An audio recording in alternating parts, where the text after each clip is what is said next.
I'm not able to do long range shooting around here. I just can't do it. The closest range that's 400 yards is over an hour drive for me, and most of the ranges around here 150, 200 yards. My range goes to 200. I've always been fascinated with it.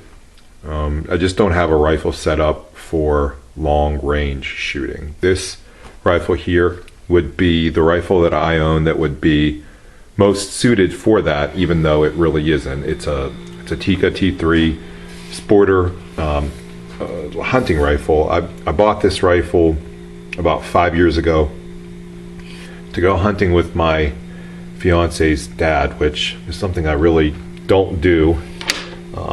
But I bought it. It was $550, and I didn't know anything about it at the time. The guy at the shop said that this is the most accurate rifle that you can get for the price, that this will compete with rifles 3-4 times its price.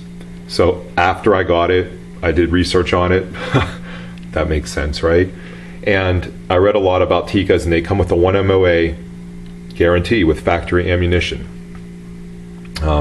Other things that I read about them that I found to be absolutely true is they have the smoothest bolt of just about any gun you'll find, and it's just a buttery smooth, nice action. And the trigger is adjustable. I have mine adjusted. Let me just show you that the action's clear. I have mine adjusted pretty low. I don't know how low it is. I'm gonna say it's breaking around 2.5-3 pounds, but it's like glass. There's no take up. It's just beautiful. It's so light. And the lock time on these rifles is so fast. Now, this gun is called a T3 Lite for good reason. It's very light. Without a scope, it's 6.5 pounds.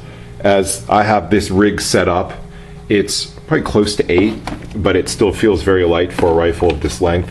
And being a bolt action with no muzzle device at all, and weighing so little, it jumps like crazy when you're on the bench. And that's mostly where I shoot it. I take it on the bench once or twice a year and just have some fun with it, 100, 200 yards. And I would love to see what it would be capable of. I set on the ground once, and I put it on a bipod, and the bipod still kind of jumped, but it was a little more stable. I don't have really powerful glass on here. I just want to keep it, you know, as what it is, a fast handling, light gun. So this is a Nikon 2-7 Pro Staff, and this is the new Nikon Pro Staff. With the one with the glass that is supposed to transmit 98%, have 98% light transmission, which is actually surpasses their Monarch scopes of just a few years ago. And it's hand click resettable turrets, meaning once you have your zero, all you do is lift and turn. It's really pretty cool, pretty amazing actually for a scope of this price. They're fully waterproof, fog proof. We've just found Nikon to be excellent glass for the money, and this scope is so nice. Worn rings. That's all I've done to this rifle.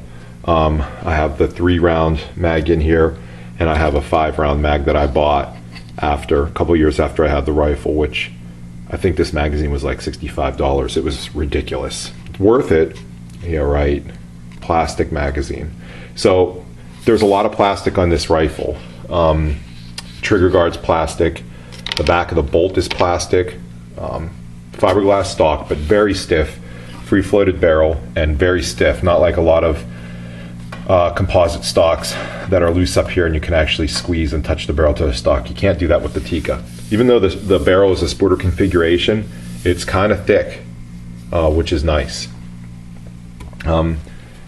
I door coated this gun about a year ago. This probably can't pick it up too good with the camera, but that is all door coated, the barrel and the stock. I just wanted to make it weatherproof. Just kind of complete it. You know, I just have your standard kind of sling on here. But the rounds that I shoot out of this are Federal Blue Box 150 grain soft points. The cheapest stuff that you can find at Walmart. $12, $13 a box. okay? Not hand loads. The mark of a good rifle, in my eyes, is one that can take factory ammunition and shoot it minute of angle, right? That's, to me, I mean, just about any gun, even old milsurp guns, you can slug the barrel, develop a load for it that's going to get it down to a 1-inch group, okay? To me, a good gun is one that can shoot anything well. And I didn't test a bunch of different 308 ammo for this. I just kind of got that and it shot well and I stuck with it. And here's some examples. This is my group from, when is this one from? October of 2010. That's a 3-shot group with that federal ammo at 100 yards. Actually, I have 100 yards written here. I later got a, actually in November of this year, I got a laser rangefinder and it was actually 110 yards. Not that that 10 yards matters, you know, a ton, but and as you can see, this is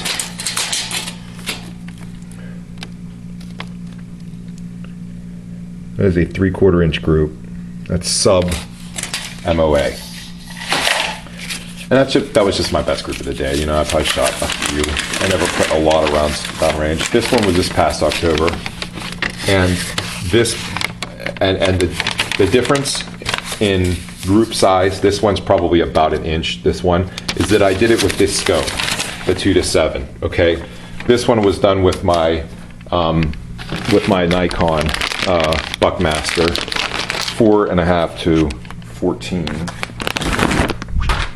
scope. That I like it a lot, and I'll probably put it on another gun eventually. But it's a big scope. It's kind of a big, long scope, and I wanted something kind of compact for this rig. So I can't really speak about other rifles too much. I don't own a Remington bolt action.